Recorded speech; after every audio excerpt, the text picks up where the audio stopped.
All right, Shalom. I would like to start off by giving all praises, honor, and glory to Yahweh, Bashim Yahushua, Bashim Rakakwadash. Double honor to my apostles, the elders of Great Millstone. Shalom, salutations to the ones out there with the sincere faith of Yahweh, Bashim Yahushua. This is going to be a real quick one because, in our daily journey, in our lives, man, you got to understand that nothing's going to be perfect, and even in your perfection, things are gonna not look good. You pay the fines on time, but yet there's some interest, or you take care of that, and then there's some backlash. But yet, we still have to keep continuing pushing on. This it was some scriptures I wanted to bring out, and maybe to whoever could help. It doesn't, whatever. But this is Ecclesiastes, chapter 1. Verse 18. I'm gonna start at Salakia. Verse 16. I communed with my own heart, saying, Lo, I come to great estate, and I have gotten more wisdom than all they that have been before me in Jerusalem.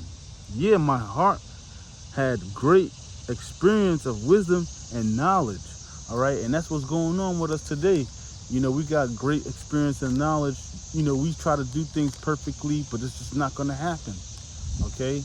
Regardless of the fact that you do things correctly, you say the right things, you pay the things, you do what you do what's necessary.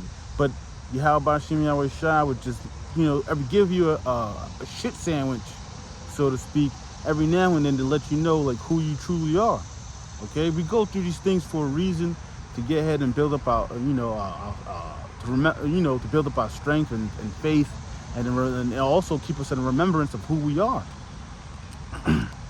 Continuing on, it says, verse 17, and I have my heart to know wisdom and to know madness and folly.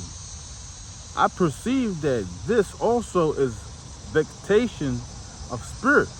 Yeah, vexation of spirit, man. Because look, Yahweh Shem Shai has us going through these phases to what? To get more and more of an understanding of being met, the folly, the madness, and things of that nature. Day by day, we see the stupidity that goes on in this society, and we just, sometimes we eat it, sometimes we overreact, but it happens. It happens, whatever the case may be. But the whole thing about it is what we're going to keep strong, and stay to the course. On Lord's will of Yahweh Bashim Yahweh Shah.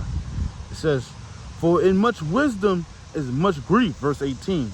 For in much wisdom is much grief, and he that increaseth knowledge increaseth sorrow. So the more you get more understanding of these scriptures and Yahweh Bashim Yahweh Shah, you're going to increase more and more grief, man. Here it is, your children, your nieces and nephews. Say if you don't got children, your nieces and nephews, they going through what they got to go through.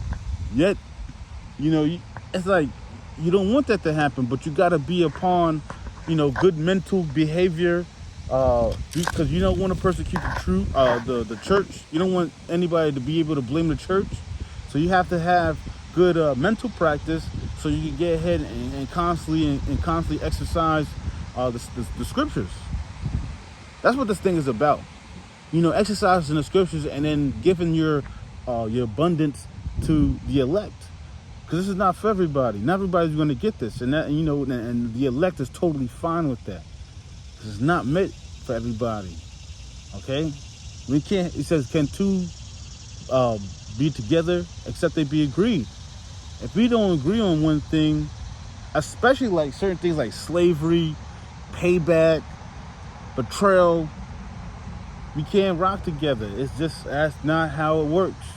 Yahweh Shem Yahweh Shai, hey, he that leadeth in captivity shall go into captivity. Okay? That's a fact. There's no change in that. The words of the Yahweh Shem Yahweh Shai are like shot and arrows. Nobody could turn their back but Yahweh Shem Yahweh Shai. And if he shot the arrow, he knows it doesn't need to be turned back because it's necessary. This is Ecclesiastes 7 verse 1. Surely oppression maketh a wise man mad, and a gift destroyeth the heart. And that's the thing, man. We get our little gifts and what? It makes us weak and things of that nature. But yet, what, we still got wisdom. It says, surely oppression make a wise man mad. And you know what? The oppression does make us mad. You know, but it also makes us more, concentrated. You know, to the better your focus, broaden your eyes, your imagination, your faith, your belief. And that's what it's about, man. Even though we being oppressed and being pressed down by these stupid taxes, our women, children, cars, co-workers, people on the road, whatever you could think of, man. Maybe you're trying to start your own business, growing plants, trying to get into botany, you know, get into the herbal thing. Man, there's always going to be hell, man. Regardless of you can't run from it. That's why, how we identify ourselves of Israelites or by the curses. It's in the beginning of the scriptures. All right? So, you know, with that, I just wanted to do that real fast. Ain't nothing going to be perfect. I'm not sure we're going to name the video. But call hello, Yahweh Shemi Al Shai. Double honors to the apostles and elders. Shalom to the elect.